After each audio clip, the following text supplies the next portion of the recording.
Welcome, my peeps, my peoples. Please like, comment, subscribe, share the video. It'd be greatly appreciated from the bottom of my heart, my peeps, my peoples. So anyways, I'm Mary Jane, and let's talk about Southern Charms, New Orleans, Season 1, Episode 3. Yes, I have been watching the episode and following along with it, but I just really haven't decided whether I want to actually review this show. So anyways, let's start off.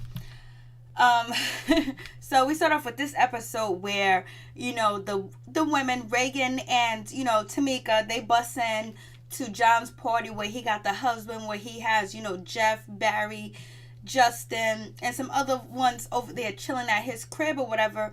They're doing they're painting on canvas of, naked bodies of naked women, naked, gorgeous, beautiful women or whatever. And so the wife, they find out what's going on. And so, Reagan and, Tamika, they go there and they bust down the party. They bust it down. They find out, oh no, they get upset. They're mad. They're angry. They tear down the party. You know what I mean? They're the party crashers. They crashes the party. Barry leaves with his wife, Tamika, and then you have, what's her name? Reagan. She leaves with her husband, Jeff, and basically, Tamika and, Barry, okay, they're going back and forth, whatever, but it's nothing really that serious, and Tamika just feels like, she was being disrespected because there's naked women around and all this other stuff, blasé the third. But John thinks that, he threw the party because he sees that, Barry hasn't had sex in like 5 or 6 months and he ain't getting no coochie and he ain't getting no la from his wife Tamika. Like, she ain't doing her wifely duties, supposedly what people think. And so then you have Reagan, she's basically trying to move away from Jeff and she's trying to get a home in the French Quarters. And she basically told Jeff last episode that, hey, listen, baby, this house is for me. This is why I need to study, concentrate, go to school, produce, genius work. She's another Kanye West. So anyways, she's on that level. And that's what she's saying that she's doing. And so basically Jeff took that shit to heart because Jeff doesn't have, Jeff was in the NBA. Basically he tore his elbow, and he wasn't able to recoup from that. So, now he's just, living like he's living. And basically it seems like Jeff is actually broke because his parents, his mother, the woman that gave birth to him, that stole all his money. She done fornicated documents. And she stole Jeff's money. She stole Jeff's 100,000 and plus from his accounts, basically. And Reagan, she's just like, I'm too through. Like, I can't deal with this shit no more. This dude got CTE. And anyways, CTE is very important. It's a very difficult thing to deal with. And the NFL is wrong for what they're doing with CTE or whatever. But I do have about like 4 videos on CTE and my What's Going On playlist, because that shit is really serious. So maybe sign your kids up for something else other than the NFL. So anyways, moving back. So, she's trying to get away from him. And she was like, Jeff should understand, because when he was doing his football career, he needed to have a pad, or he needed to have a place to concentrate or focus or whatever. I gave it to him, so he needs to understand. But she wasn't in the same predicament that Jeff is in now. Like, he's retired, he's young. I think he's about 35, 36, and he was injured, so he can't play again, and possibly he's suffering from CTE. And basically she's in the lights of her career, and she can keep going on and on and on, because her career has nothing to do with injuries or sports or being athletic or anything like that. But she does have to study and focus, and she feels like she can't study and focus with Jeff in the house. You see how big her house is in the country? Like, she can go outside and study. You know what I mean? Like, there's so many areas in that house that she can study. And she has dogs or whatever. Like, put them dogs in their room or whatever and study. But so for some reason, she needs to get escape from Jeff. But she also says the commute is also much better for her to get to school or whatever, because they live far out in the country, whatever. Blasé the third. I think she's getting tired of Jeff. I think she's sick of Jeff. And I think that she just doesn't know how to say goodbye to him. There's just so many things that's going on with Jeff that is just way too much. And I don't think she can handle it. And she probably didn't sign up for this, but marriage is death do us part. So death do us part, baby. Work with your sick husband. So it is what it is with that situation. So now we get back to the party that John is throwing. Tell me John doesn't got the best abs. Tell me John don't look good. So John is throwing his party or whatever, and he invited these married men to go view and paint naked bodies of women or whatever, to view their body, and be their muse, and then they paint or whatever. So, if a woman doesn't know that her husband is involved in this type of activity, can be upset and can get mad, especially when there's alcohol involved or there's anything else involved, and not knowing your husband is doing that, because these husbands on the same term wouldn't want their wife to be painting people that are naked in front of them. So it is what it is. It's not jealousy. It's not insecure. It's just like, damn. Like, John is single. He's young. He's in his early 20s. And he just feels like these guys are losing their lackluster. He feels like these guys don't have an edge. He feels like these guys are just basically buried in the dirt, basically. And he's friends with them, so he's trying to liven up their life and say, hey, there's some cootie cat out here. There's cootie cat everywhere. Paint these pictures of these beautiful women and maybe go home and give your wife some of it. But we already know Tamika doesn't want none of Barry's peen. I'm like, I don't even know how they're doing it. Like, damn, they ain't doing it.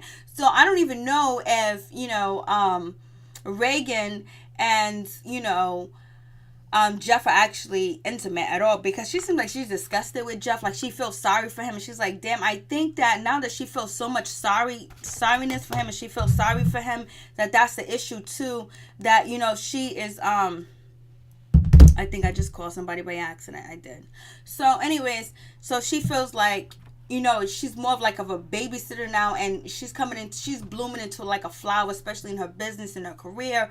And Jeff is stagnant, and then, Jeff got the drinking problem or whatever. So anyways, they get in the car. I don't even know how, Reagan can say Jeff has a drinking problem when she drinks just as much as him, and she sounds just as slurred as him as well. So anyways, Barry and Tamika, they get in their car. They have their little argument. It's all good. It's no big deal. They get over it.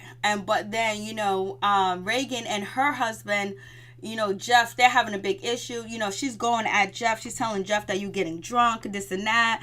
And, you're painting these women and all this other stuff. So basically, they're going back and forth at each other. They're both very intoxicated. So they're both not hearing what each other is saying, because Reagan is just as drunk as Jeff is drunk. And so basically, what's his name? Jeff is holding on to his cannabis or whatever. He left his phone at John's house to go get back the phone or whatever. Reagan kind of pushes the painting or the canvas, and then the wet paint get all over, Jeff. And Jeff was like, if that was me, if I would have smeared paint on your dress, anything like that, you would have put me in rehab. You would have said this, you would have said that to me or whatever. Then Reagan just can't, basically, she just can't get her words out. She can't talk because she's just as drunk as her husband. They're both drunk as a skunk.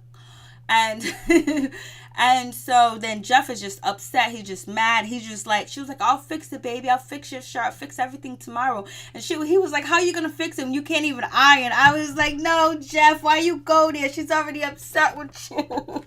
So Jeff goes there, and then he knows he messed up when he said that. Then Reagan was like, oh.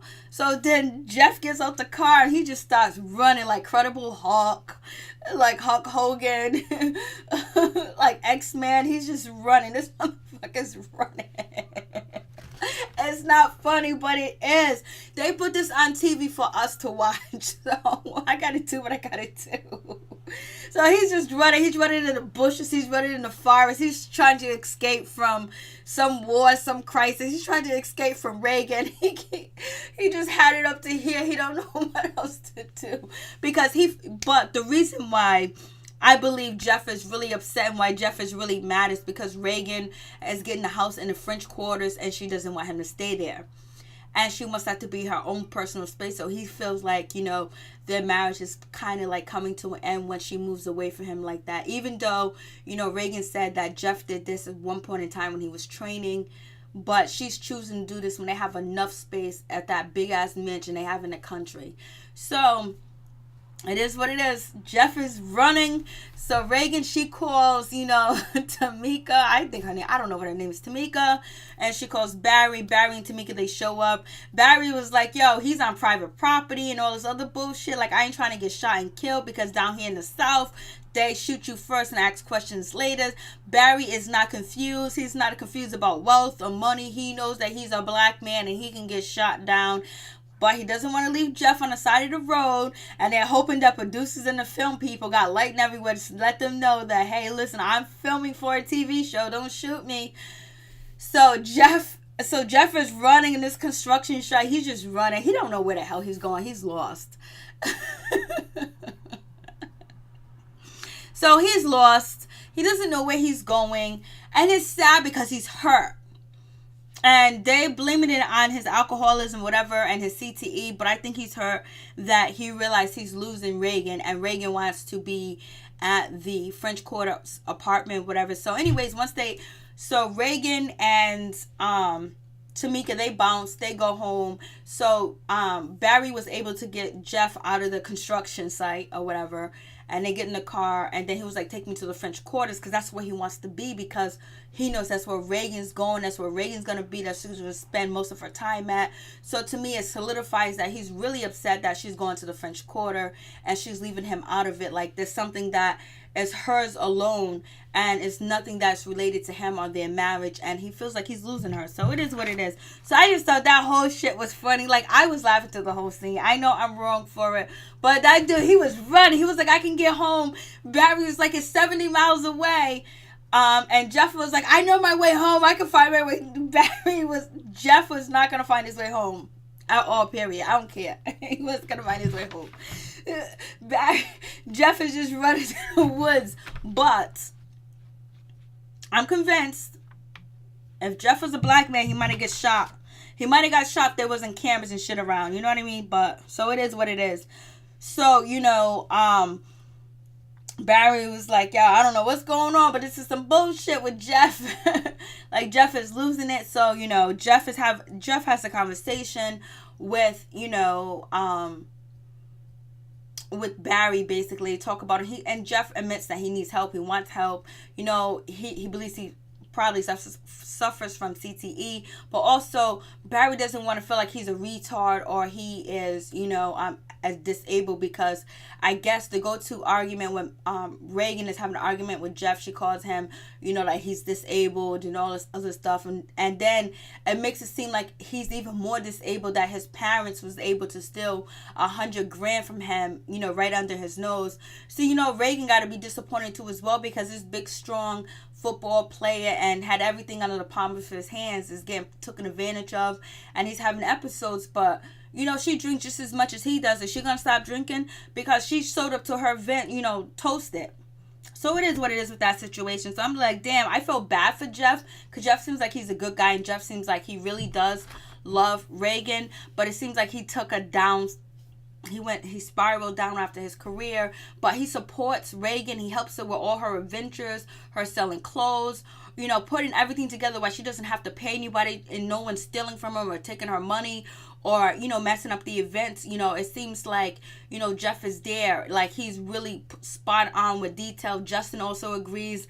And also, so does John agrees with, Jeff actually being spot on with Reagan's businesses. But the thing about the keyword Reagan businesses, it should be Reagan and Jeff's businesses, but I guess it's just Reagan. So it is what it is with that situation. So anyways, Reagan, she meets up with, her husband. She sees that he's there at the, French Quarters apartment, and she was like, yo, you look a mess. He was like, oh, I'm sorry, baby, I need help, blah, and the third. So he's doing all his he's apologizing, but basically him being there and her coming there, he's letting her know that he wants to be in that house. He doesn't want it to be separate. He doesn't want her to be apart from him. He wants to be with her. He wants to be around her. He doesn't want that house as a party house or somewhere he chills at. He just wants that house, like, if my wife is there, I want to be there too. But I guess, she's feeling like, she needs to study or whatever, and so she was like, this is my place. She was like, you need to get dressed and get up out of here, because I'm bringing my stuff over. So it's even more of a shot to the heart for Jeff, because he wants to be a part of that, French Quarter apartment, and he probably feels less of a man because he's not making as much money as he is, and then that the head of the franchise of their businesses is actually Reagan. She's the face, she's the name, she's everything, and then he's not able to play sports again, and then his parents stealing $100,000 in change from him, and not having anybody to turn to, so he has to basically turn to people that are cast members on the show, not his mom, not his father, not his family members, because they stealing from him, poor guy. So anyways, it is what it is, and I was just like, damn. So anyways, so he wants to live in that. So Barry was like, Tamika and, Reagan, they meet up, they have a conversation, and they talk. Basically, Reagan goes over to Tamika's house, bake cookies and shit like that. Tamika has two beautiful daughters. They're beautiful. Basically, they're talking outside. And basically, you know, Tamika's just like, yo, you know, like, you moving away to that apartment. Because Tamika's been saying that that apartment over there in the French Quarters is really a bad idea. It's like you're abandoning Barry. And he feels it. And that's probably why he was acting up too as well. And then on top of that, he was intoxicated. And so his emotions are going all over the place. And then if he has any brain drama going on or brain, you know, defects, due to his, you know, football career, that's the issue as well. And so then that's when, you know, Reagan decides to change the subject and talk about, what about when you left, you know, Barry, Tamika, how was that? She was like, I was going to she was postpartum depression and things like that, and they separated. It was really hard, but what kept them together was the kids. No one else is going to love their kids like the way they're supposed to. So is that the reason why you're not having sex with Barry? It's because you guys are there for the kids. So does Barry have a hallway pass to mess with somebody else? Do you have a hallway pass to mess with somebody else? Because when you withhold sex from your partner for like 5 months, what are you doing? Like, you're asking for somebody to come in and swoop in and take what you got. It doesn't mean that the person should cheat on you, especially if you are married, but you're holding something that's very important from that person. So if you feel like you're unattracted to them, you don't want to have sex with them, you really don't want to be in a relationship with them, I think there should be, but you still want to be married because you want to do this for the kids, you should let Barry know, hey, listen, we ain't gonna do this no more. But I don't think Tamika has actually made up her mind whether she still wants to be with Barry or not. She seems like she's happy with Barry, but as long as they're not having sex. So I don't know who's blowing her back out, because Tamika said her back gets blown out twice a year. So who's blowing it out? Is Barry blowing it out, or somebody she working with blowing out? Who's blowing out your back, Tamika? So anyways, so it is what it is with that situation. I don't know what's going on with Tamika and Barry. I guess we're going to get more information from that, but it could be, I don't know why she doesn't want to have sex with her husband. She says she's not jealous. You know, he's not a lazy guy. He's a nice guy. You know, he picks up the kids to school, drops them off. He picks her up, drops them off, go back to work. He's working, has his own gym. He's trying to brand himself and make more money. And, you know, Tamika, she's hardworking, but she's not really a cook. Barry cooks and all this other stuff. So I don't know what's going on with that situation, but it is what it is. So Blasing the third. So basically, you know, Tamika does tell Reagan that, you know, Barry was a hot mess and when he was like 34, 35, you know what I mean? But now that he's 45, he's much better. And so she's telling that to Reagan because, you know, Jeff is actually like 34, 35 or whatever. Even though he looks older than that, Jeff does look weird. Jeff does look crazy. Jeff does look like, Jeff has to be full-blooded Irish, right?